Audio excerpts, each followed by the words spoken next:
En 1928, el millonario estanciero Luis Eduardo, viudo desde hacía 5 años, se topó con una verdad que llevaba oculta en las cenizas de una chimenea abandonada. Durante 5 largos años, el luto por su amada esposa Elena había sido un veneno lento, una sombra que se alimentaba no solo de la ausencia, sino de la terrible sospecha de una traición que nunca pudo confirmar. Su dolor era una herida abierta, infectada por el misterio de los últimos días de ella. Hasta que la llegada de una joven desesperada, María Fernanda, a las puertas de una finca en ruinas que él acababa de comprar, lo cambió absolutamente todo, obligándolo a enfrentar los fantasmas que había intentado enterrar bajo hectáreas de tierra y silencio. ¿Cómo es posible que la verdad sobre un amor que parecía perfecto estuviera sepultada tan cerca, esperando solo una chispa de coraje para salir a la luz? Antes de contarte cómo un simple pedido para salvar una vieja chimenea desató un escándalo que sacudiría los cimientos de la alta sociedad rural. Comenta aquí desde dónde nos estás viendo y suscríbete al canal. Créeme, no querrás perderte la cadena de eventos que esta revelación desencadenó. El conflicto que consumía a Luis Eduardo no era visible para los peones que bajaban la mirada a su paso ni para los vecinos que lo saludaban con un respeto teñido de temor. Su tormenta era interna, silenciosa y devastadora. Vivía prisionero en su propia mansión, una construcción opulenta que se había vuelto un mausoleo. Cada objeto, cada pasillo, cada rincón del jardín le recordaba a Elena, pero sus recuerdos ya no eran dulces. Estaban manchados por la duda, por esa sensación punzante de que la mujer con la que compartió su vida, se había llevado a la tumba un secreto, que lo dejaba a él como un completo extraño. La versión oficial, una agresiva fiebre tifoidea, nunca le pareció suficiente para explicar la profunda melancolía y la angustia que devoraron a su esposa en sus últimas semanas de vida. Era una explicación demasiado simple para una tristeza tan compleja. La rutina de Luis Eduardo se había convertido en un ritual para evitar pensar. Se levantaba antes del amanecer, recorría sus vastas tierras a caballo con una severidad que todos confundían con disciplina, pero que en realidad era una armadura contra el dolor. Daba órdenes, supervisaba la cosecha y el ganado con una eficiencia implacable, pero su mente estaba en otro lugar. Al caer la noche, se encerraba en su despacho, el único lugar donde se permitía ser vulnerable. Allí, rodeado de los libros que Elena amaba, y el perfume de jazmín que aún parecía flotar en el aire, repasaba una y otra vez el único indicio que tenía. Un recibo de un pago considerable a una familia de la que nunca había oído hablar, los Vega, fechado apenas un mes antes de que ella cayera enferma. ¿Era una deuda, un chantaje, la prueba de un amor clandestino? Esa pregunta lo carcomía cada noche. La soledad de Luis Eduardo era un espectáculo público que la comunidad observaba con una mezcla de lástima y morbo. Era el hombre más poderoso de la región, dueño de un imperio forjado con sudor y visión, pero todos sabían que, tras las puertas de su estancia, era un rey sin reino, un hombre derrotado por una ausencia. Su familia, especialmente el primo de Elena, Ricardo, insistía en que debía rehacer su vida. Le presentaban candidatas, hijas de otros estancieros, mujeres educadas y de buena cuna que podrían darle el heredero que nunca tuvo. Pero para Luis Eduardo, la idea de reemplazar a Elena era una traición no solo a su memoria, sino a la posibilidad, por remota que fuera, de entender algún día la verdad. Casarse de nuevo sería cerrar para siempre la puerta a ese misterio, y él, a pesar del dolor, no estaba dispuesto a hacerlo. Ricardo era particularmente insistente. Un hombre encantador, de sonrisa fácil y modales impecables, que manejaba parte de las finanzas de la familia y siempre se mostraba profundamente preocupado por el bienestar de Luis Eduardo. La vida debe continuar, primo, le decía con una palmada en la espalda que a Luis Eduardo le resultaba cada vez más falsa. Elena no hubiera querido verte así, consumido por la tristeza. Pero en los ojos de Ricardo Luis Eduardo no veía compasión, sino una extraña impaciencia, un deseo casi palpable de que el pasado quedara definitivamente enterrado. Esta actitud, en lugar de consolarlo, solo lograba avivar sus sospechas. Sentía que Ricardo, de alguna manera, sabía más de lo que aparentaba, y que su preocupación era una máscara para ocultar sus verdaderas y egoístas intenciones. El paisaje de la pampa argentina, con su horizonte infinito y su silencio imponente, era el espejo perfecto del alma de Luis Eduardo. Una inmensidad que podía ser sinónimo de libertad para algunos, pero que para él representaba la escala de su soledad. Era un territorio de secretos, donde el viento parecía susurrar historias antiguas y las miradas de la gente decían más que sus palabras. En este mundo de tradiciones arraigadas y reputaciones frágiles, el qué dirán era una ley no escrita, una fuerza capaz de aplastar verdades incómodas. Todos en la región sabían que algo no encajaba en la historia de la muerte de Elena, pero nadie se atrevía a cuestionar la versión oficial. El poder de Luis Eduardo imponía respeto y su dolor una distancia insalvable. Fue en medio de este estancamiento emocional que Luis Eduardo tomó una decisión puramente pragmática que sin saberlo sería el primer movimiento en un tablero que llevaba 5 años inmóvil. Decidió comprar la finca vecina, la estancia de Los Vega, una propiedad que había caído en la ruina y el abandono. Sus tierras eran fértiles y la adquisición le permitiría unificar sus dominios, creando un latifundio sin parangón en la zona. No lo hizo por nostalgia ni por un interés particular en la historia de esa familia caída en desgracia. Fue una transacción fría, un negocio más. Para él, la finca Vega era solo un conjunto de hectáreas productivas, una oportunidad de expandir su imperio, y quizás, de llenar con trabajo y más tierra el vacío que lo ahogaba. La finca de Los Vega era un lugar que la gente de la región evitaba. Se decía que estaba maldita, que sobre ella pesaba la deshonra de una familia que lo había perdido todo de la noche a la mañana. La casona, antes orgullosa, era ahora un esqueleto de madera carcomida y tejas rotas, y los campos estaban invadidos por la maleza. Luis Eduardo la compró por un precio simbólico, 10 pesos, una cifra irrisoria que demostraba el desprecio con el que todos veían ese pedazo de tierra. La transacción se cerró sin fanfarrias, y para la comunidad, no fue más que otra demostración del poder del estanciero, un hombre que podía comprar hasta los fantasmas de sus vecinos. Nadie imaginó que al adquirir esa propiedad, Luis Eduardo no estaba comprando solo tierra, sino la llave para abrir el cofre de su propio pasado. Javier, su capataz de toda la vida, un hombre de pocas palabras y una lealtad inquebrantable, fue el único que mostró una sombra de inquietud ante la decisión. Cuando Luis Eduardo le comunicó sus planes de demoler la vieja casona para construir nuevos graneros, el anciano lo miró con una expresión indescifrable. Había un atisbo de pena en sus ojos, una vacilación que duró apenas un segundo antes de asentir con su habitual sumisión. Javier conocía la pampa y sus historias mejor que nadie. Sabía de las alianzas, las traiciones y los secretos que se transmitían en susurros de generación en generación. Su silencio sobre los Vega era profundo, un muro que Luis Eduardo nunca había intentado derribar, pero que ahora, sin saberlo, estaba a punto de resquebrajar. La mañana de la demolición llegó con un sol implacable, típico del verano pampeano. Los hombres de Luis Eduardo, equipados con mazas y picos, comenzaron el trabajo. El sonido de la madera crujiendo y las paredes derrumbándose era violento, como si se estuviera borrando a la fuerza un capítulo de la historia local. Luis Eduardo observaba desde la distancia, a lomos de su caballo, con la misma expresión impasible de siempre. Para él, era solo el fin de una estructura inútil y el comienzo de un proyecto productivo. No sentía nada especial, solo la fría satisfacción del deber cumplido. Cada golpe de masa era un intento de acallar el ruido de su propia mente, de reemplazar las preguntas sin respuesta por el sonido tangible del progreso y el trabajo. Fue entonces, justo cuando el primer muro comenzando a ceder en una nube de polvo y astillas, que una voz femenina, clara y resuelta, cortó el aire. ¡Deténganse! ¡Por favor, deténganse! Todos los hombres se giraron, sorprendidos. De entre los árboles secos había emergido una figura, una joven de no más de 20 años, con el vestido sencillo manchado de tierra y el rostro encendido por la desesperación y la carrera. No era una súplica temerosa, sino una orden cargada de una autoridad que no correspondía ni a su edad, ni a su aparente condición.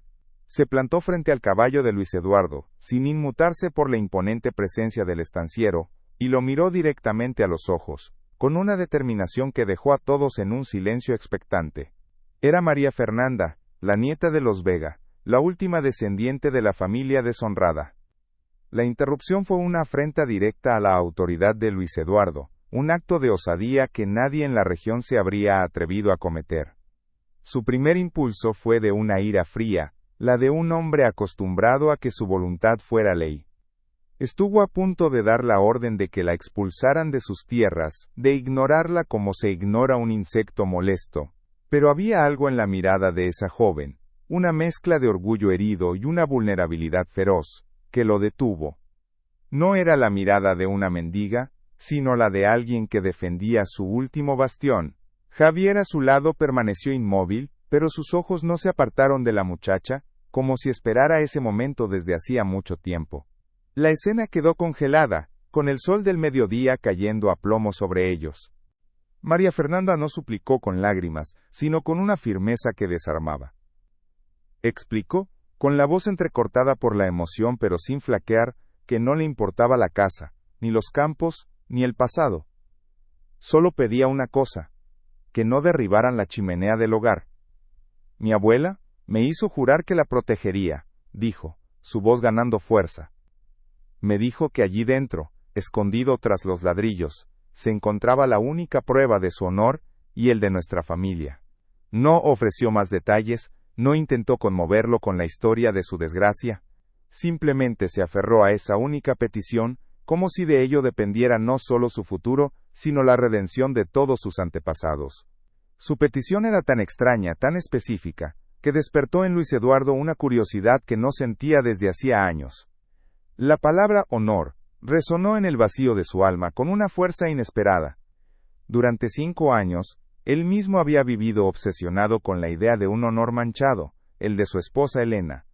Había pasado noches en vela preguntándose si ella había muerto con una mancha en su reputación, un secreto que comprometía la integridad de su matrimonio. Y ahora, esta joven desconocida surgida de la nada, le hablaba del honor de su propia familia, depositado en el corazón de una chimenea en ruinas. La ironía era brutal. Quizás fue un capricho, una extraña conexión con su propio dolor, o simplemente el destello de una intriga que rompía su monotonía, pero Luis Eduardo sintió que no podía negarse. En el fondo, entendía perfectamente lo que era buscar una prueba que pudiera restaurar la paz. Detengan todo, ordenó con voz grave, sin apartar la vista de María Fernanda. Los peones se miraron entre sí confundidos, bajando lentamente sus herramientas. La orden era tan inesperada que tardaron unos segundos en procesarla. Javier el capataz bajó la cabeza, pero no antes de que una fugaz expresión de alivio cruzara su rostro, un gesto tan sutil que solo alguien que lo conociera profundamente podría haberlo notado.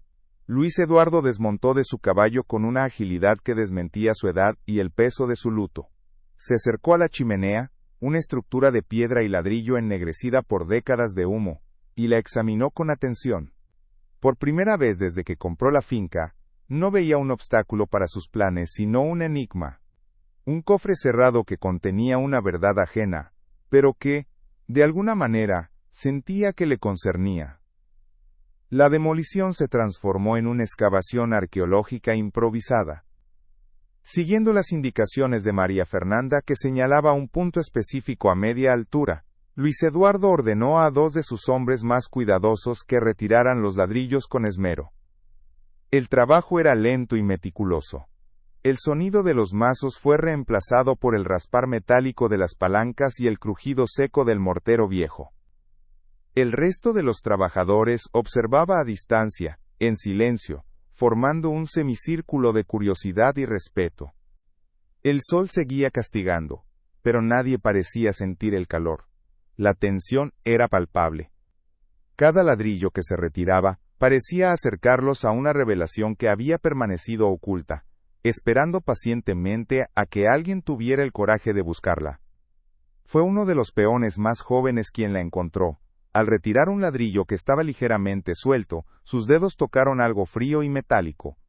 «Patrón, aquí hay algo», dijo con la voz ahogada por la emoción y el polvo. Con cuidado, metió la mano en el hueco y extrajo una pequeña caja de metal, oxidada por el tiempo y cubierta de hollín. No era grande, apenas del tamaño de un libro, pero su peso sugería que contenía algo de valor. El peón se la entregó a Luis Eduardo con una reverencia casi ceremonial. Este la tomó en sus manos, sintiendo el frío del metal contra su piel. Por un instante, el mundo pareció detenerse. Todos los ojos estaban fijos en esa caja, el supuesto guardián del honor perdido de la familia Vega. María Fernanda se adelantó, y con manos temblorosas sacó de su cuello un sencillo collar de cuero del que colgaba una llave diminuta y ennegrecida. Era evidente que lo había llevado consigo durante mucho tiempo, como un amuleto. Sus ojos se encontraron con los de Luis Eduardo, en una silenciosa comunicación. Él le entregó la caja. Con una concentración absoluta, ella introdujo la llave en la cerradura. El chasquido del metal al girar el mecanismo pareció resonar en todo el campo. Un sonido pequeño pero cargado de un significado inmenso. Levantó la tapa con lentitud, como si temiera lo que pudiera encontrar dentro. El silencio era tan profundo que se podía oír el zumbido de los insectos en la hierba alta.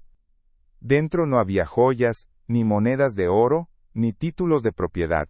El tesoro que la abuela de María Fernanda había protegido con tanto celo, era algo mucho más íntimo, y para Luis Eduardo, infinitamente más impactante.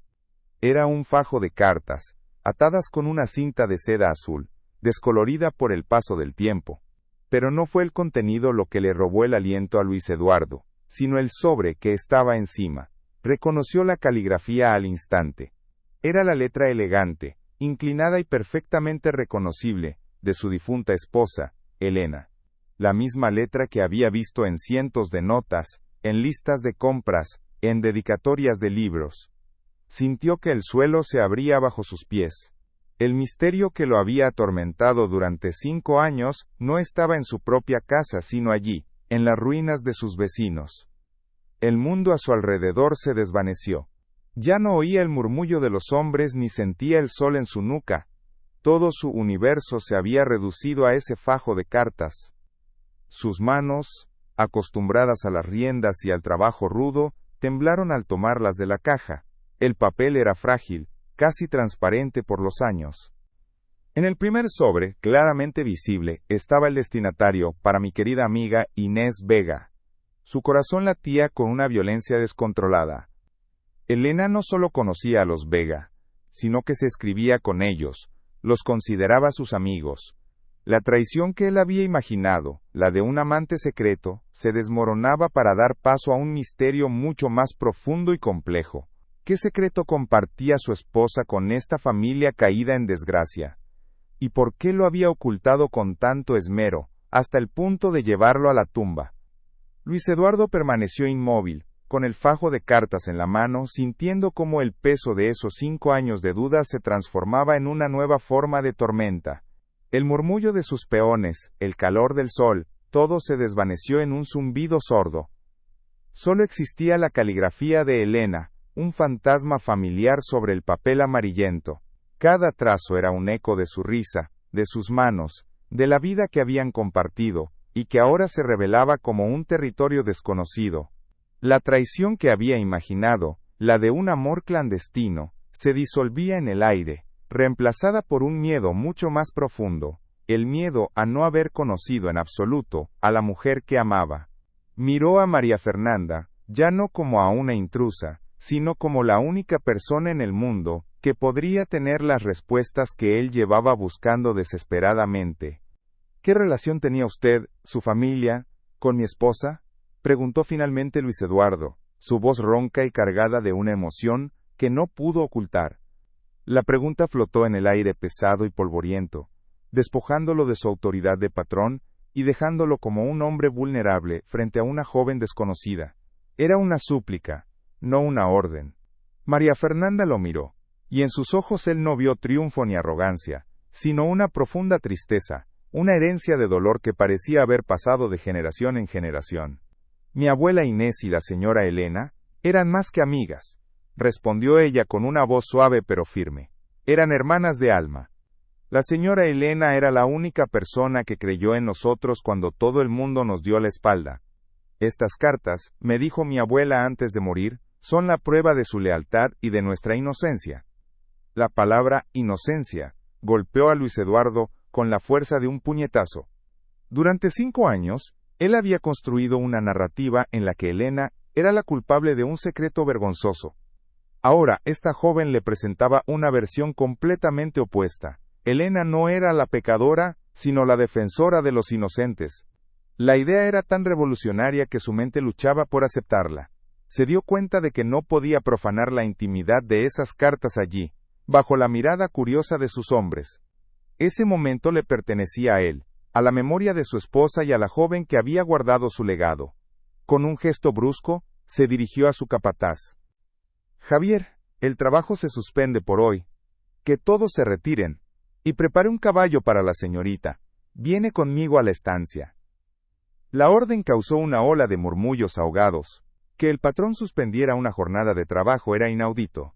Que invitara a una vega, una paria, a su propia casa era un escándalo en ciernes. Javier asintió sin hacer preguntas, pero una mirada de profundo entendimiento cruzó su rostro curtido. María Fernanda vaciló por un instante, intimidada por la idea de entrar en el santuario del hombre cuya familia representaba todo el poder que había aplastado a la suya. Sin embargo, sabía que no tenía otra opción.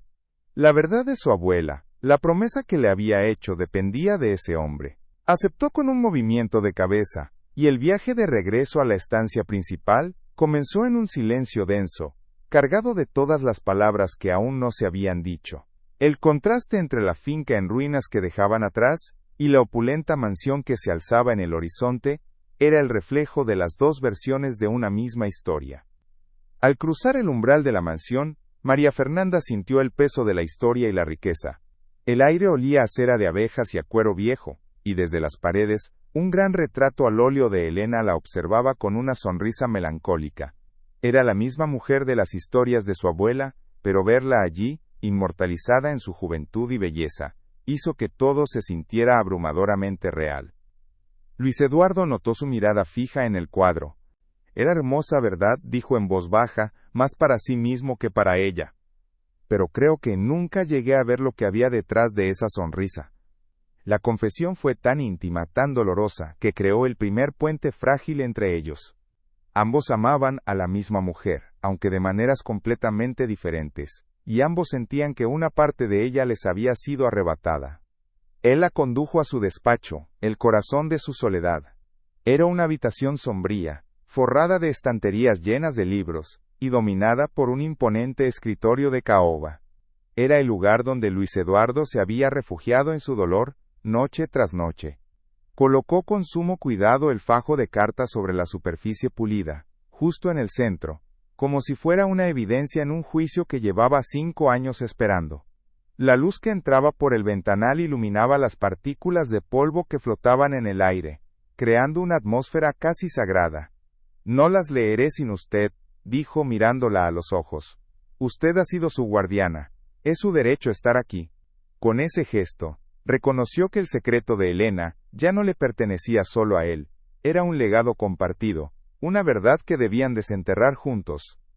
Con manos que temblaban ligeramente, Luis Eduardo desató la cinta de seda azul. El lazo se deshizo con una suavidad fantasmal, liberando las cartas de su cautiverio. Tomó el primer sobre, y lo abrió con la delicadeza de quien toca una reliquia. El papel crujió, frágil por el paso del tiempo. Comenzó a leer en voz alta, su voz grave, llenando el silencio de la habitación. La primera carta era de hacía casi 6 años. Mi querida Inés, comenzaba la letra de Elena. Te escribo con el corazón encogido. Lo que Ricardo le ha hecho a tu familia es una monstruosidad, una injusticia que clama al cielo. No puedo permitir que mi propio primo, usando el poder de mi apellido, los destruya de esta manera. Te juro por nuestra amistad que encontraré la forma de reparar este daño, aunque sea lo último que haga. El nombre de Ricardo cayó como una piedra en un pozo profundo. Luis Eduardo se detuvo, releyendo la frase una y otra vez como si no pudiera comprenderla. Ricardo, su primo político, el hombre que lo consolaba y le insistía en que olvidara el pasado. Ricardo, el administrador de confianza, el pilar de la familia. La idea era tan monstruosa que parecía imposible. Miró a María Fernanda, buscando alguna señal en su rostro. Ella lo miraba con los ojos llenos de lágrimas contenidas. Mi abuela siempre dijo que él era un lobo con piel de cordero, susurró. Dijo que su ambición no tenía límites, y que había usado a la señora Helena para acercarse al poder de su familia. Nadie le creyó. Éramos los Vega, los arruinados. ¿Quién iba a escuchar nuestra palabra contra la de un hombre como él? De repente, fragmentos de conversaciones, miradas evasivas y gestos extraños de Ricardo a lo largo de los años, comenzaron a encajar en la mente de Luis Eduardo como las piezas de un rompecabezas macabro. La insistencia de Ricardo en que vendiera ciertas parcelas de tierra, su inexplicable conocimiento sobre deudas de vecinos, su prisa por cerrar el capítulo de la muerte de Helena, todo adquiría ahora un nuevo y siniestro significado. No era la preocupación de un familiar, sino la vigilancia de un culpable que temía ser descubierto. Se sintió un completo idiota. Había estado buscando a un traidor en la cama de su esposa, cuando el verdadero enemigo se había sentado a su mesa, le había dado la mano y había llorado con él en el funeral.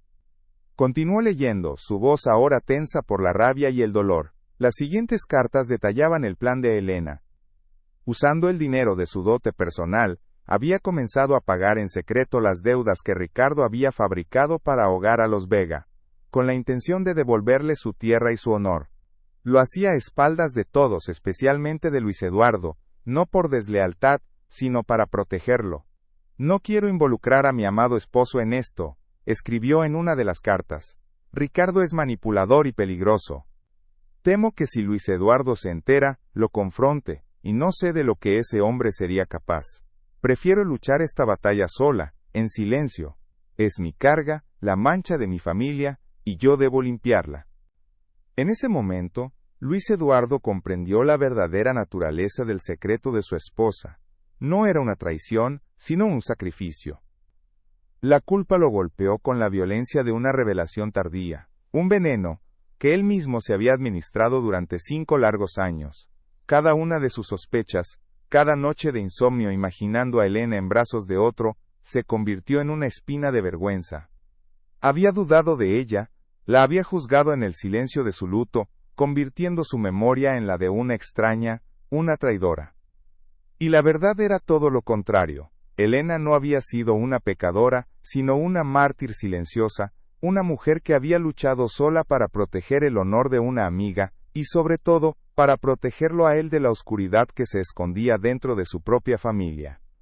El peso de esa injusticia lo aplastó, dejándolo sin aire, con la mirada perdida en la caligrafía de una mujer, a la que se dio cuenta de que nunca había terminado de conocer realmente. María Fernanda, por su parte, no sentía la euforia de la victoria. La validación de la historia de su abuela no le trajo alegría, sino una profunda y pesada tristeza. Las lágrimas que finalmente rodaron por sus mejillas, no eran de alivio, sino de un dolor heredado. Recordó las palabras de su abuela Inés en su lecho de muerte. Helena era demasiado buena para este mundo, mi niña. Su lealtad era tan grande como su corazón, y fue eso lo que la destruyó.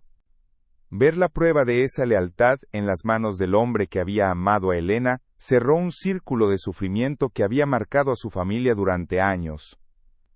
No era una victoria, era la confirmación de una tragedia compartida, un legado de pérdida que ahora los unía a ambos en un mismo y desolador espacio. Continuaron leyendo, cada carta desvelando una capa más profunda de la crueldad de Ricardo. No se trataba solo de una estafa financiera. Era una campaña sistemática de destrucción. Las cartas de Helena describían cómo Ricardo había falsificado firmas, interceptado correspondencia crucial y esparcido rumores venenosos por toda la comarca para aislar a los Vega, presentándolos como una familia de derrochadores e irresponsables. La meticulosidad de su maldad era escalofriante. Lo había planeado todo para que, cuando diera el golpe final y se quedara con sus tierras por una miseria, nadie en la comunidad levantara una voz para defenderlos. Luis Eduardo sintió que una furia helada reemplazaba a su dolor. No era solo un ladrón, era un arquitecto de la ruina humana, y lo había hecho usando su apellido, su poder.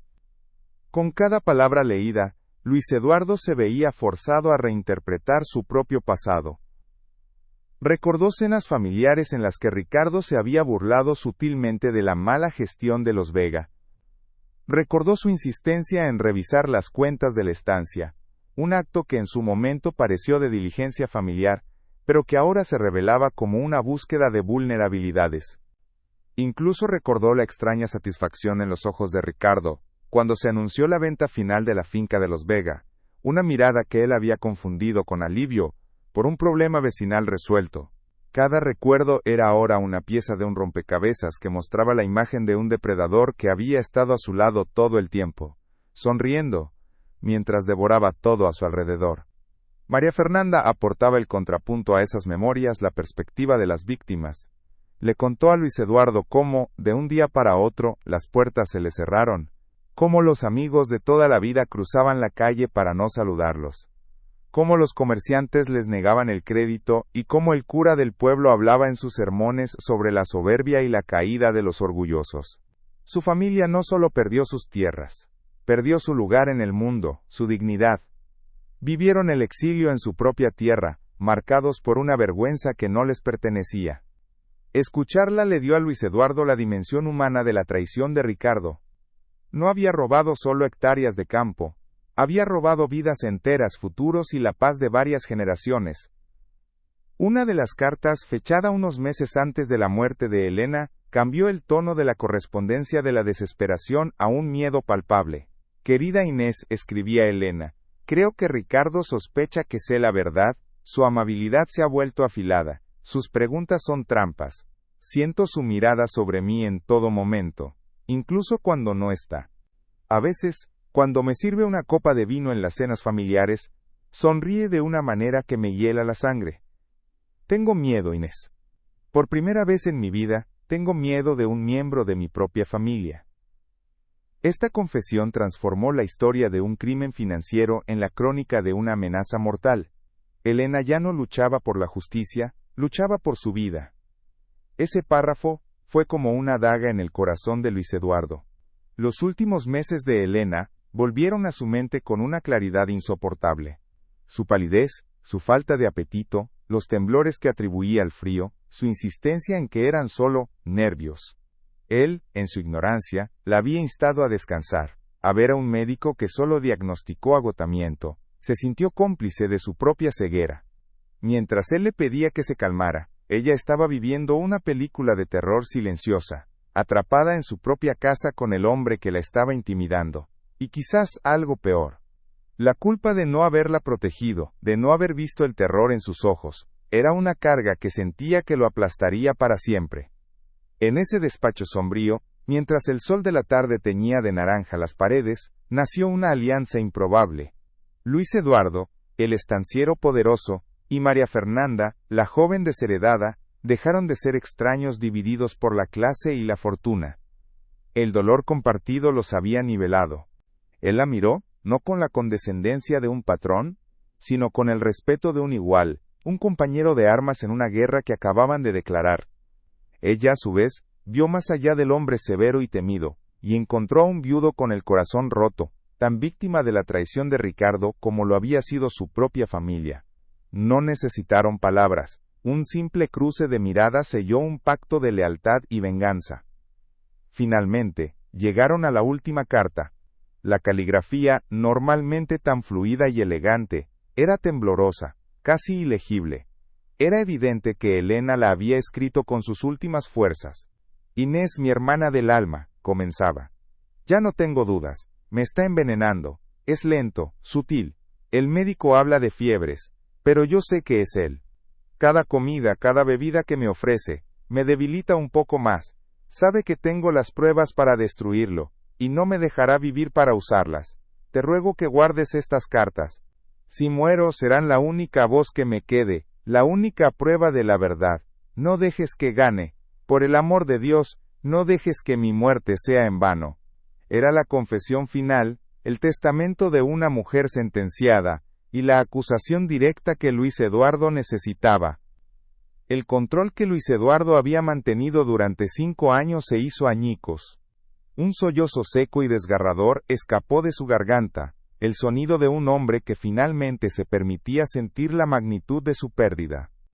Apoyó la frente sobre las cartas y su cuerpo se sacudió con un llanto silencioso y violento.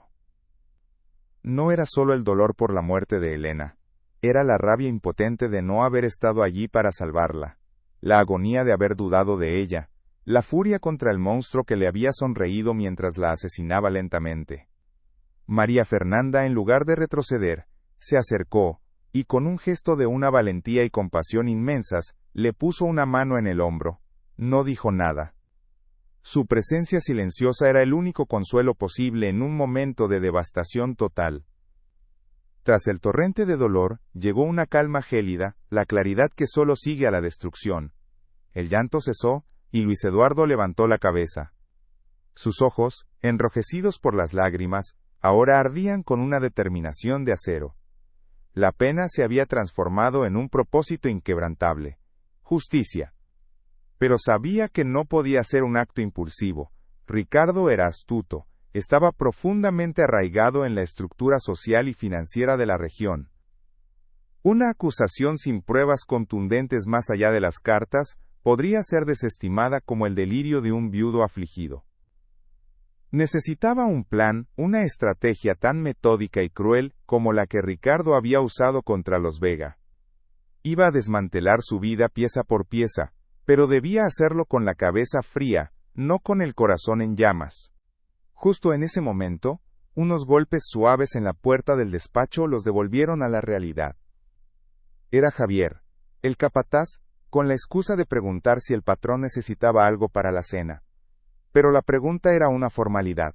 Sus ojos viejos y sabios se posaron en las cartas esparcidas sobre el escritorio, luego en los rostros de Luis Eduardo y María Fernanda. No había sorpresa en su mirada, solo una profunda y resignada confirmación, como si hubiera estado esperando ese momento durante años. Señor, dijo en voz baja, la verdad a veces tarda en encontrar su camino, pero siempre llega. Con esa simple frase, Luis Eduardo comprendió que Javier sabía, o al menos sospechaba, mucho más de lo que jamás había dicho. Tenía otro aliado, uno que conocía los secretos de esa tierra como la palma de su mano. La presencia de Javier fue el catalizador para la primera decisión práctica de Luis Eduardo. Miró a María Fernanda y supo que no podía dejarla volver a la choza miserable donde vivía. Ricardo, si llegaba a enterarse de que ella había encontrado las cartas, no dudaría en silenciarla. Usted no se irá de aquí, declaró con una autoridad que no admitía discusión. Desde esta noche, se quedará en esta casa, como mi invitada. Estará bajo mi protección. La orden era un desafío directo a todas las convenciones sociales. Albergar a la última de los Vega, una familia deshonrada, bajo el mismo techo que él, el hombre más respetado de la región, era un acto que encendería las alarmas y desataría un torpedo de chismes y especulaciones. Era el primer movimiento en su tablero de ajedrez. Y, como era de esperar, la noticia corrió como la pólvora. Al día siguiente la estancia era un hervidero de murmullos. Los sirvientes se miraban con complicidad, los peones hablaban en voz baja en los corrales. ¿Qué hacía la nieta de los Vega viviendo en la casa principal? Las lenguas de la comarca se afilaron, tejiendo todo tipo de teorías. Algunos decían que el viejo estanciero, loco de soledad, había tomado a la joven como su protegida, quizás con intenciones menos honorables. Otros, más maliciosos, sugerían que ella lo había embrujado para recuperar las tierras de su familia. Luis Eduardo era consciente de cada mirada, de cada silencio. Dejó que hablaran. El escándalo era una cortina de humo perfecta para ocultar la verdadera tormenta que estaba a punto de desatar.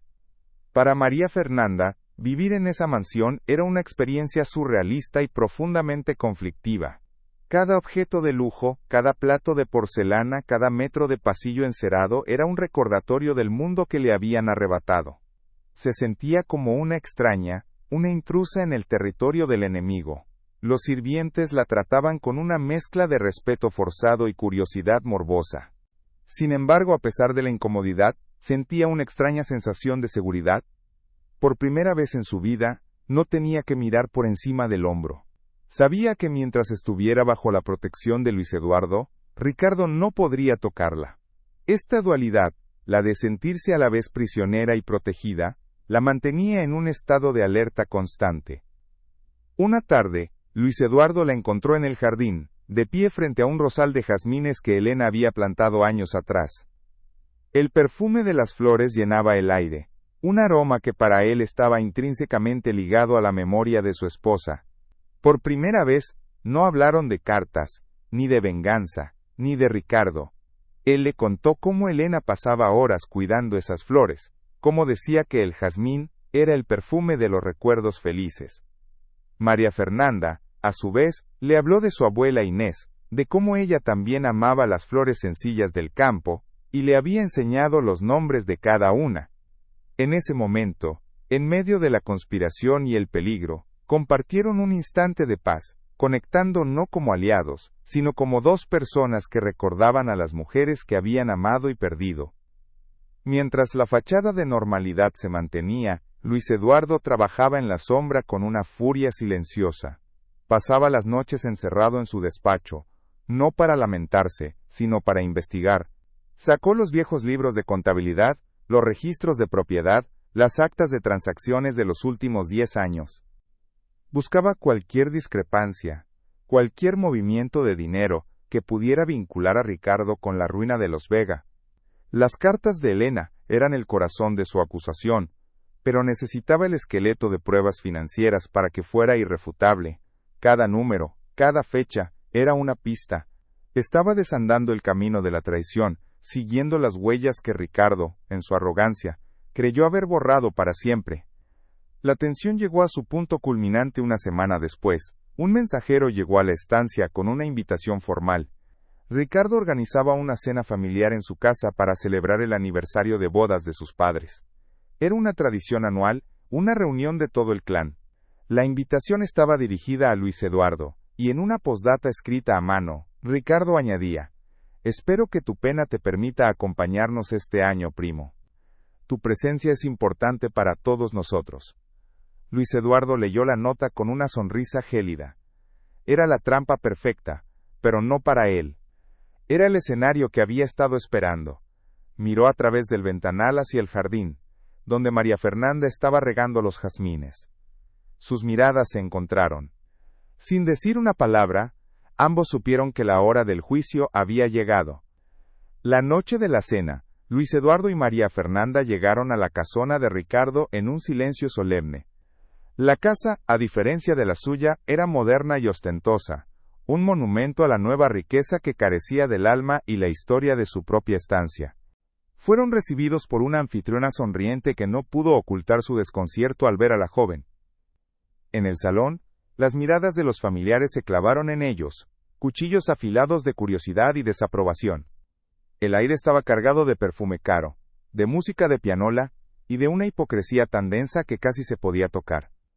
Luis Eduardo sintió la hostilidad como una barrera física, pero no retrocedió. Sostuvo con firmeza el brazo de María Fernanda, un gesto que no era de apoyo sino de declaración. Había llevado al fantasma de su crimen a la mesa del asesino. Ricardo lo recibió con su habitual encanto, aunque por una fracción de segundo, sus ojos delataron una sorpresa helada al ver a María Fernanda. Se recompuso al instante, besando la mano de la joven con una galantería que a Luis Eduardo le revolvió el estómago. «Luis Eduardo, primo, qué alegría que hayas venido. Y has traído compañía», dijo, su voz melosa apenas ocultando el veneno de la pregunta implícita.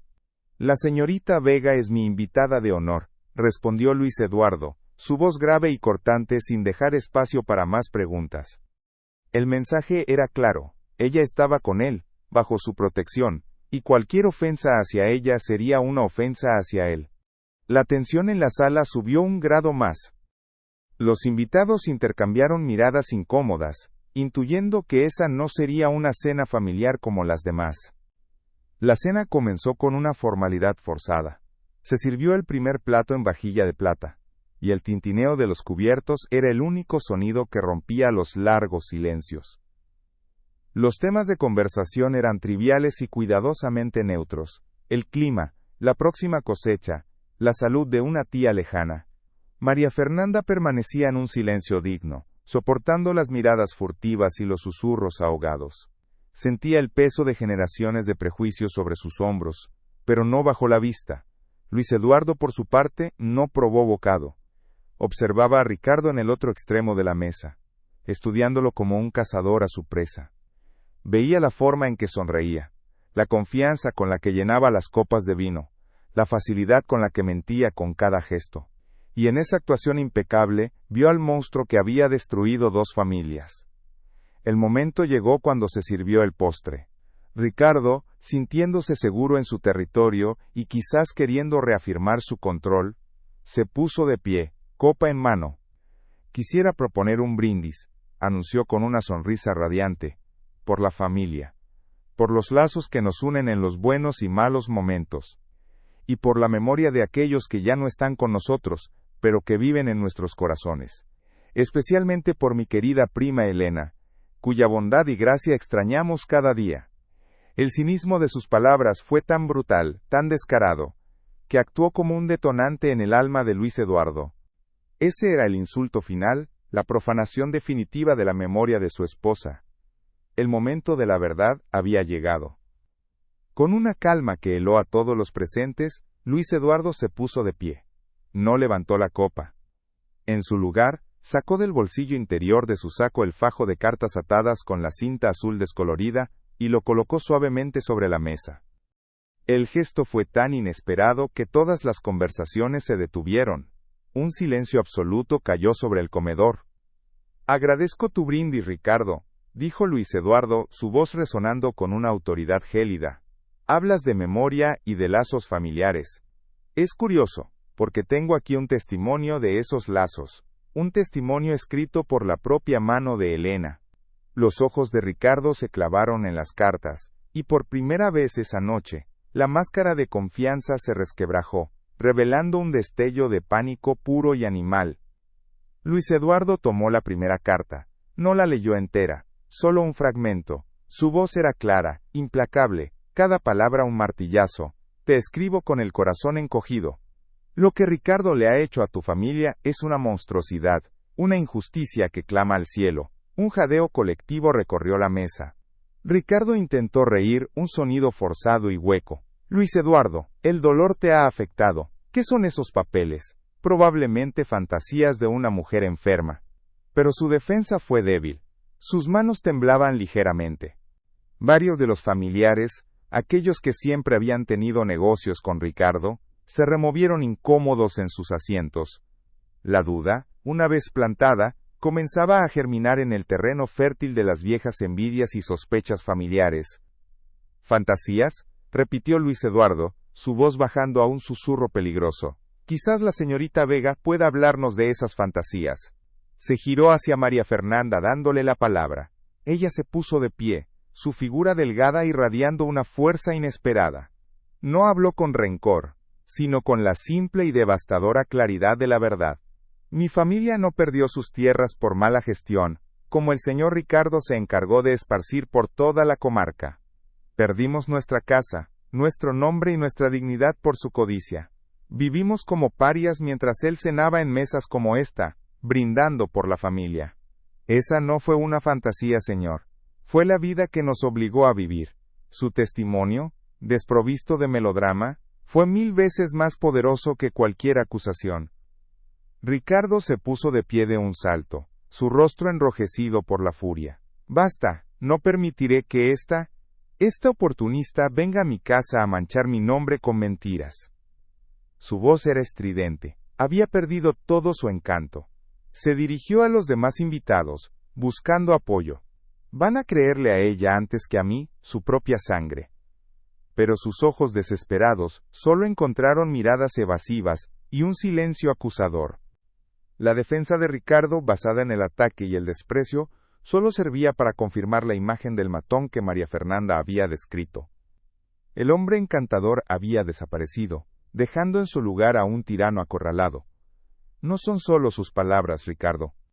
Son las de Elena», continuó Luis Eduardo, imperturbable. Tomó otra carta y leyó el pasaje que describía el miedo de su esposa. «Siento su mirada sobre mí en todo momento. A veces cuando me sirve una copa de vino, sonríe de una manera que me hiela la sangre». A medida que leía, la atmósfera en el comedor se volvía irrespirable. La tía abuela, una matriarca de la familia, Se llevó un pañuelo a la boca, sus ojos abiertos de par en par por el horror. La imagen de Ricardo, el sobrino favorito, el encantador anfitrión, se estaba desmoronando frente a todos, revelando algo oscuro y retorcido debajo. Ya no era una cuestión de dinero, era algo mucho más siniestro. Finalmente, Luis Eduardo tomó la última carta, la que tenía la caligrafía temblorosa. La sostuvo en alto para que todos la vieran. El silencio era tan profundo que se podía oír el crepitar de las velas. Miró directamente a los ojos de Ricardo y por primera vez, vio el terror absoluto de un hombre que sabe que ha perdido. Esta fue la última carta que Elena escribió, dijo, su voz quebrándose por primera vez por el peso de las palabras que estaba a punto de pronunciar. La escribió sabiendo que iba a morir, y quería que el mundo supiera por qué. Hizo una pausa, dejando que la anticipación se convirtiera en una agonía para todos en la sala, especialmente para uno. «Me está envenenando», leyó Luis Eduardo, y la palabra envenenando cayó sobre la mesa con el peso de una sentencia de muerte. «Es lento, sutil. El médico habla de fiebres, pero yo sé que es él». Un grito ahogado vino de una de sus primas. El esposo de ella, un hombre corpulento que siempre había admirado a Ricardo, lo miraba ahora con una mezcla de incredulidad y repulsión. La verdad desnuda y monstruosa estaba sobre la mesa, imposible de ignorar. Elena no había muerto de una enfermedad, había sido asesinada, y su asesino era el hombre que, momentos antes, había brindado en su memoria. El colapso de Ricardo fue total y patético. Su rostro, antes rojo de ira, se tornó de un blanco ceniciento. Balbuceó negaciones incoherentes, acusando a Luis Eduardo de falsificar las cartas, de estar loco de dolor. Pero nadie lo escuchaba. Sus palabras eran el ruido hueco de un hombre vacío. Intentó dar un paso hacia Luis Eduardo, quizás para arrebatarle las cartas, pero su propio padre, un anciano que hasta ese momento había permanecido en silencio, se interpuso. «Basta, Ricardo», dijo con una voz rota por la vergüenza y el dolor. «Ya basta». Esa fue la condena final. El rechazo de su propio padre lo despojó de su último vestigio de legitimidad. La cena había terminado. Los invitados comenzaron a levantarse en silencio, uno por uno, sin mirar a Ricardo, como si su sola visión pudiera contagiarlos. Dejaban sus servilletas sobre la mesa, junto a los platos de postre intactos. Era una salida silenciosa, una ejecución social llevada a cabo sin una sola palabra de condena. Cada espalda que se volvía era un clavo más en el ataúd de su reputación. En cuestión de minutos, el gran comedor quedó casi vacío. Solo quedaban Ricardo, desmoronado en su silla, sus padres, envejecidos 10 años en una hora, y Luis Eduardo y María Fernanda, de pie, observando la ruina que la verdad había dejado a su paso. Luis Eduardo dejó las cartas sobre la mesa, justo al lado de la copa de Ricardo. Eran la prueba, el testamento y el arma del crimen, todo en uno. No sentía triunfo, solo un vacío inmenso y agotador. La justicia por la que había luchado, no le devolvería a Elena, pero al menos había limpiado su nombre, y le había dado voz. Miró a María Fernanda, cuyo rostro reflejaba una tristeza solemne. El honor de su familia había sido restaurado, pero a un costo terrible. La verdad no siempre era liberadora. A veces, era simplemente una carga diferente, más pesada, pero más honesta. Sin decir una palabra más, Luis Eduardo le ofreció el brazo a María Fernanda. Juntos, se dieron la vuelta y caminaron hacia la salida, dejando atrás el desastre.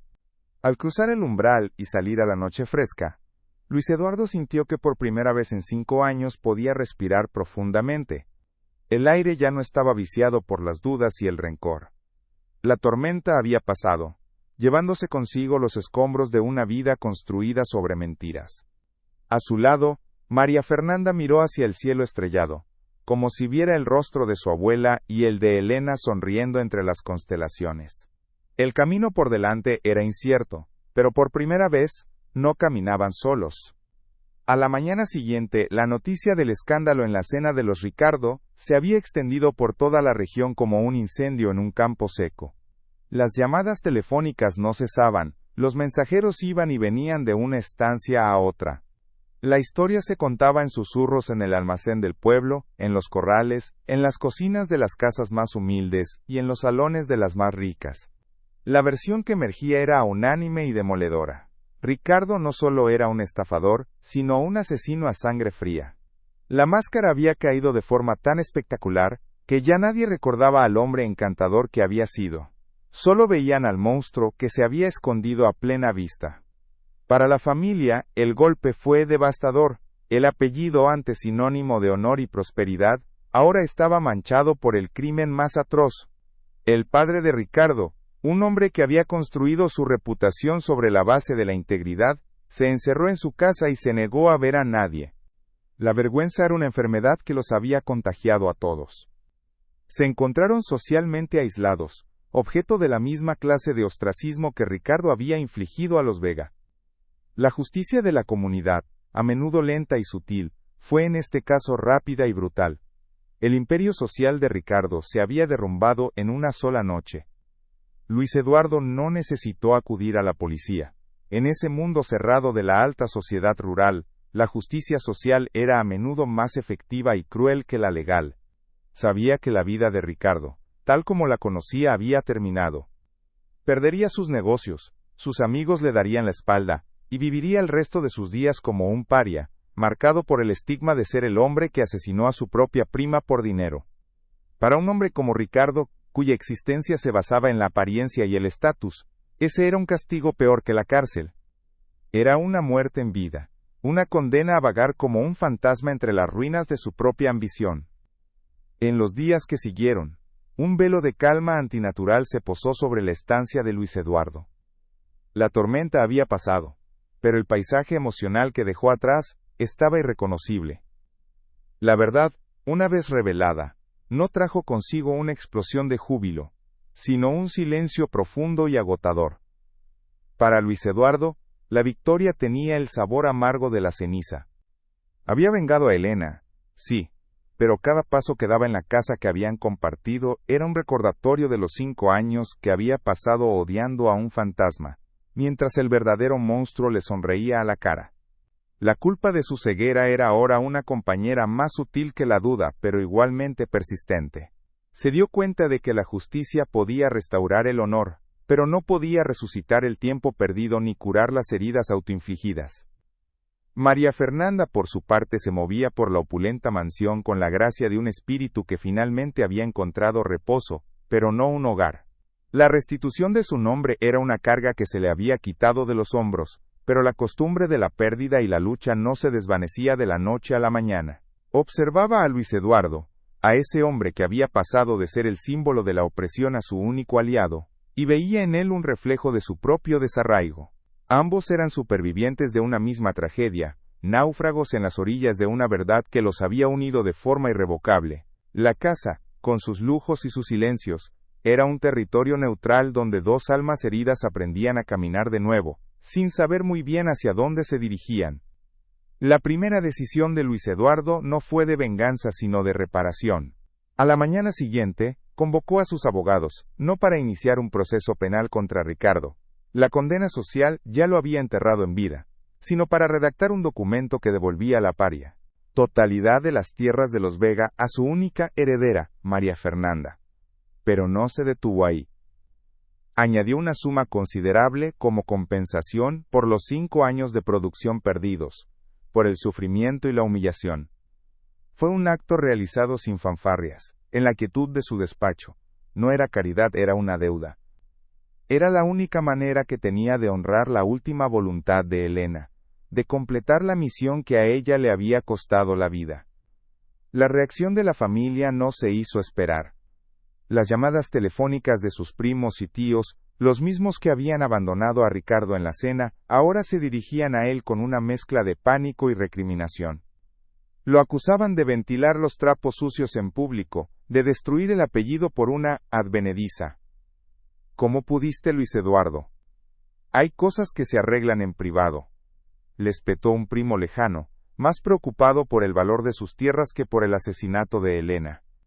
Cada llamada era una prueba de que, para muchos, la verdad era un inconveniente y el honor, una simple fachada. Luis Eduardo los escuchó con una paciencia gélida, y uno por uno, cortó los lazos que lo unían a esa hipocresía. Su soledad ahora era una elección, una fortaleza. El cambio más profundo, sin embargo, ocurrió dentro de los muros de la estancia. Una tarde, Luis Eduardo encontró a María Fernanda de pie frente al gran retrato de Elena que dominaba el salón principal. La imagen de la mujer sonriente, antes una fuente de tormento para él, ahora parecía observarlos con una serenidad melancólica. «No pertenece aquí», dijo Luis Eduardo en voz baja. Este era su personaje público. La verdadera Elena, la que luchó y tuvo miedo, merece un lugar más íntimo. Juntos, descolgaron el pesado cuadro. No lo guardaron en un desván, sino que lo llevaron al despacho, el corazón de la casa, y lo colocaron en la pared frente al escritorio. Ahora, Elena no era un adorno para los invitados, sino una presencia constante y recordada en su verdadera esencia. Ese acto simbólico marcó el inicio de una nueva rutina. Los días de Luis Eduardo ya no estaban marcados por la supervisión implacable de sus tierras y las noches de encierro. Empezó a pasar tiempo con María Fernanda, recorriendo los campos a caballo, no como patrón y protegida, sino como dos personas que redescubrían el mundo. Él le explicaba los secretos del ganado y las cosechas, ella le mostraba las flores silvestres que su abuela le había enseñado a reconocer. Sus conversaciones eran sencillas, ancladas en el presente.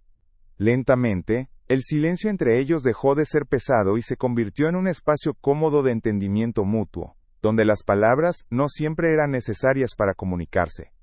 Javier, el viejo capataz, observaba esta transformación con una sabiduría silenciosa. Una tarde, mientras los veía regresar de una cabalgata, se acercó a Luis Eduardo con una excusa trivial sobre unos alambrados. Pero sus ojos decían otra cosa. «La señora Elena estaría orgullosa, patrón», dijo con una sencillez que desarmaba. Ella y la niña Inés solían correr por estos mismos campos cuando eran muchachas, tenían la misma risa. Era la primera vez que Javier hablaba de Elena de una forma tan personal. Con esa simple frase, le estaba dando a Luis Eduardo no solo su aprobación, sino también una pieza más del pasado de su esposa, una imagen de felicidad que él nunca había conocido y que ahora podía atesorar. La comunidad, siempre vigilante, también comenzó a cambiar su percepción. Los rumores maliciosos sobre la joven oportunista se fueron acallando, reemplazados por un respeto a regañadientes. Veían a María Fernanda, supervisando los primeros trabajos de reconstrucción en la finca de su familia, con las manos sucias de tierra y la determinación brillando en sus ojos. Veían a Luis Eduardo a su lado, no como un benefactor condescendiente, sino como un igual. La gente de La Pampa respeta el trabajo y la resiliencia por encima de todo, y en esa extraña pareja veían ambas cualidades en abundancia. Dejaron de ser el escándalo del mes para convertirse en una leyenda local, un cuento de justicia poética que se narraba en voz baja en el almacén del pueblo.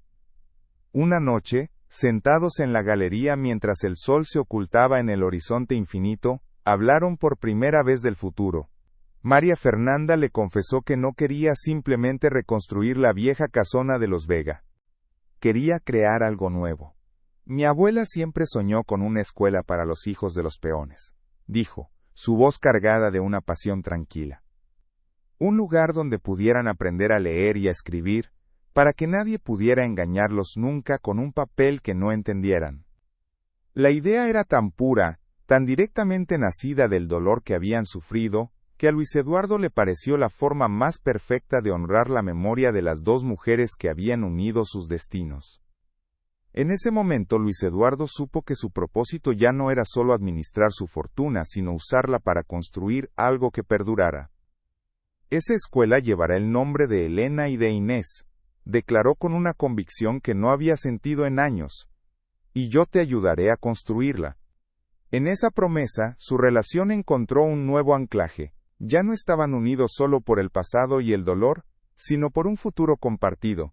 Un proyecto que daba sentido a toda la tragedia que habían vivido. La alianza forjada en la venganza se transformaba en una sociedad cimentada en la esperanza y la creación. Los meses que siguieron fueron de una actividad febril. Los cimientos de la nueva escuela comenzaron a levantarse sobre las ruinas de la antigua deshonra. El sonido de los martillos y las sierras reemplazó el silencio opresivo del abandono. Luis Eduardo, el hombre que solo sabía dar órdenes, aprendió a escuchar, a discutir planos con los arquitectos y a elegir materiales junto a María Fernanda. Se le veía sonreír de nuevo, una sonrisa genuina que le llegaba a los ojos y que le quitaba años de encima. La gente que lo conocía de toda la vida, apenas lo reconocía. El luto lo había convertido en una estatua de hielo, la justicia y el propósito lo estaban derritiendo. La relación entre ellos floreció en ese terreno de trabajo compartido. No era el romance apasionado de las novelas, sino algo más profundo y sólido. Era el respeto mutuo de dos personas que se habían visto en sus momentos más vulnerables y habían elegido apoyarse. Era la ternura en la forma en que él le pasaba una taza de mate al final de un largo día, y la admiración en la forma en que ella escuchaba sus consejos sobre cómo manejar a los proveedores. El amor, si es que llegaba, lo haría sin prisa, como una planta que crece lenta pero con raíces fuertes, nutrida por la tierra fértil de la verdad y el respeto. Un día, llegó una carta con el sello de la familia de Ricardo, era de su padre. En ella, el anciano, con una caligrafía temblorosa, le suplicaba a Luis Eduardo algún tipo de perdón, no para su hijo, a quien describía como un monstruo que nosotros creamos, sino para el resto de la familia, para que el apellido no quedara manchado para siempre. Pedía una reunión, una forma de reconciliación pública. Luis Eduardo leyó la carta en silencio en su despacho, bajo la mirada serena del retrato de Elena. Luego, sin una palabra, la arrojó al fuego de la chimenea y observó cómo las palabras de súplica se convertían en cenizas. El pasado estaba cerrado. Su lealtad ya no pertenecía a los lazos de sangre, sino a los lazos del alma. La inauguración de la escuela Elena Inés fue un acontecimiento que reunió a toda la comarca. No fue una fiesta ostentosa, sino una celebración sencilla y emotiva. Los hijos de los peones, con sus ropas limpias y sus ojos brillantes de curiosidad, corrían por el patio recién construido. Luis Eduardo y María Fernanda cortaron juntos la cinta inaugural. Él no dio un discurso largo, solo dijo unas pocas palabras. Esta escuela se construyó sobre la verdad. Que cada niño que aprenda a leer aquí recuerde que el conocimiento es la mejor defensa contra la injusticia. En ese momento, mirando a la multitud, no era el estanciero más poderoso de la región, sino simplemente un hombre que había encontrado la paz. Ese día, mientras veía a los niños entrar por primera vez a las aulas, Luis Eduardo comprendió la verdadera lección de su tragedia. La verdad no le había devuelto a su esposa, pero le había devuelto su memoria. Le había quitado la venda de los ojos, y le había mostrado que el amor verdadero no se trata de posesión o de una vida sin secretos, sino de sacrificio y lealtad. Y al honrar el sacrificio de Elena, había encontrado no solo la redención, sino un nuevo comienzo, una segunda oportunidad de vivir una vida con significado, al lado de la mujer que, como él, había emergido de las cenizas para construir un futuro. La vida nunca volvió a ser la misma en aquellas tierras. La historia de Luis Eduardo, Elena y María Fernanda se convirtió en una leyenda, un recordatorio de que los secretos más oscuros no pueden permanecer enterrados para siempre, y que un solo acto de valentía puede cambiar el curso de muchas vidas. La estancia, antes un mausoleo de dolor, se transformó en un lugar de vida y propósito, y Luis Eduardo, el viudo millonario, descubrió que la mayor riqueza no estaba en sus vastas hectáreas de tierra, sino en la paz que encontró al aceptar una verdad dolorosa, y en la esperanza que construyó sobre sus ruinas. Si crees que ninguna víctima debe ser olvidada, y que la búsqueda de la verdad es fundamental, por favor comparte esta historia. No te olvides de suscribirte para más relatos profundos sobre casos que necesitan ser contados. Gracias por escuchar. La vida después de la tormenta no regresa a lo que era antes. Se asienta en un nuevo paisaje, uno tallado por la furia de la verdad, y regado por las lágrimas de la redención. En la estancia de Luis Eduardo, el silencio ya no era el de un luto pesado, sino el de una paz ganada a pulso. El sonido más habitual ya no era el viento solitario de la pampa, sino las risas de los niños que corrían por el patio de la escuela recién construida. Un eco de vida que llenaba el aire y sanaba las viejas heridas. Cada mañana, al verlos llegar con sus libros bajo el brazo, Luis Eduardo sentía que estaba cumpliendo la promesa final a Elena, transformando el dolor en un legado de esperanza que crecería mucho más allá de los límites de sus tierras. Dentro de la casona, la atmósfera también había cambiado. La opulencia de los muebles ya no parecía un recordatorio de la soledad, sino el escenario de una nueva historia. El retrato de Elena, ahora en el despacho, no era un ídolo intocable, sino una presencia familiar, una consejera silenciosa.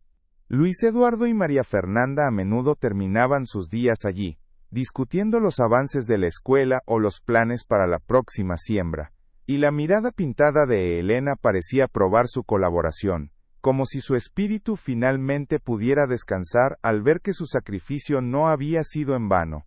La casa había dejado de ser un mausoleo para convertirse en un hogar, un lugar donde el pasado y el futuro podían coexistir sin anularse mutuamente. La relación entre Luis Eduardo y María Fernanda se tejió con los hilos de ese propósito compartido. No fue el arrebato de una pasión repentina, sino la construcción lenta y sólida de un afecto nacido del respeto mutuo. Era un pacto de reconstrucción, no solo de una finca en ruinas, sino de dos vidas rotas. Su amor no se declaraba en sonetos ni en gestos grandilocuentes, sino en la confianza de sus silencios compartidos, en la forma en que él le cedía la palabra en las reuniones con los capataces, reconociendo su inteligencia y su visión, y en la manera en que ella cuidaba de él, asegurándose de que el hombre que había olvidado cómo vivir recordara la simple alegría de una cena caliente al final del día. Era un amor de otoño, un amor que no buscaba borrar las cicatrices, sino que las entendía como parte del mapa que los había llevado al mismo lugar. Él veía en ella la fuerza indomable de su abuela y la lealtad de Elena, pero también una luz propia, una resiliencia que lo inspiraba. Ella veía en él no al estanciero poderoso, sino al hombre que había tenido el coraje de derribar los muros de su propio dolor para buscar la verdad. Estaban unidos por una tragedia, pero eligieron no ser definidos por ella. En su lugar, usaron sus escombros para construir los cimientos de algo nuevo, algo que era exclusivamente suyo, forjado en la adversidad y templado por la comprensión. El pasado no fue olvidado, sino resignificado. Luis Eduardo aprendió a recordar a Elena, no con la amargura de la duda, sino con el orgullo de haber amado a una heroína. Le contaba a María Fernanda historias de su esposa, que había mantenido enterradas, su risa contagiosa, su terquedad cuando defendía a una causa justa, su amor por los caballos salvajes. Al compartir esos recuerdos, se los devolvía a sí mismo, limpios del veneno de la sospecha. Ya no lloraba por la mujer que creyó haber perdido en un engaño, sino que honraba a la mujer que había luchado hasta el final por lo que era correcto. El luto se transformó en un tributo. Para María Fernanda, la finca de los Vega ya no era un símbolo de humillación. Cada árbol que plantaba, cada pared que levantaba, era un acto de recuperación. El nombre de su familia, antes susurrado con desprecio, ahora se pronunciaba con respeto en toda la comarca. Al caminar por esas tierras, no sentía el peso de la desgracia, sino la fuerza de sus raíces. Llevaba el legado de su abuela Inés no como una carga, sino como una medalla de honor. Había demostrado que la dignidad no reside en la riqueza, ni en el estatus, sino en la capacidad de mantenerse en pie y decir la verdad, incluso cuando el mundo entero prefiere escuchar una mentira cómoda. La historia se convirtió en leyenda en la región, un cuento moral que los viejos narraban a los jóvenes en las noches frías. Hablaba de la ceguera de la soberbia, de la corrosión de la codicia, y de cómo la verdad, como el agua, siempre encuentra una grieta por la que filtrarse. El nombre de Ricardo se convirtió en una advertencia, un sinónimo de traición.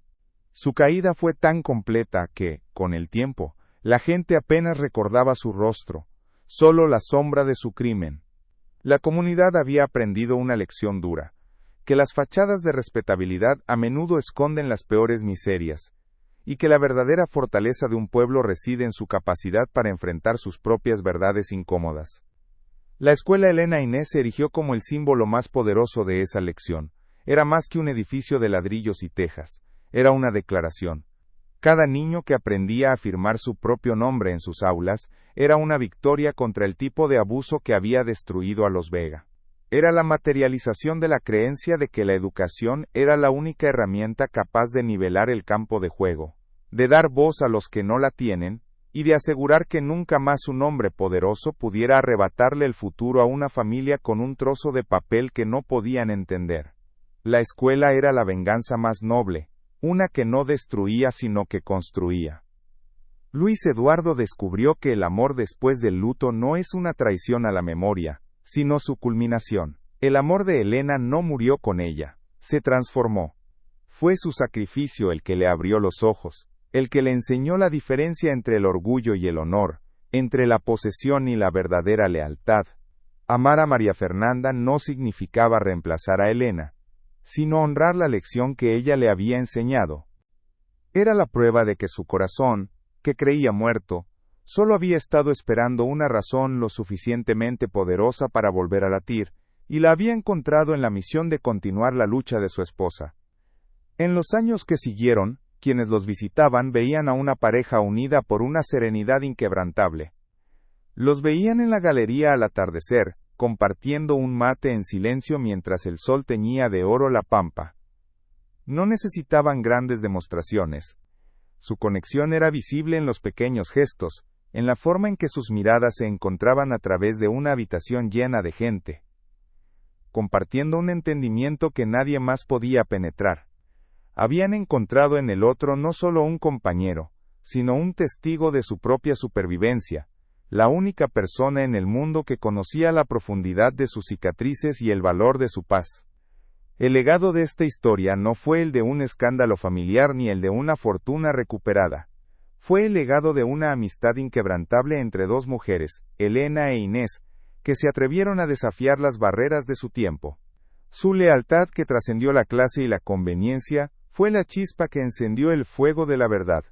Fueron ellas las verdaderas arquitectas del futuro que Luis Eduardo y María Fernanda estaban construyendo.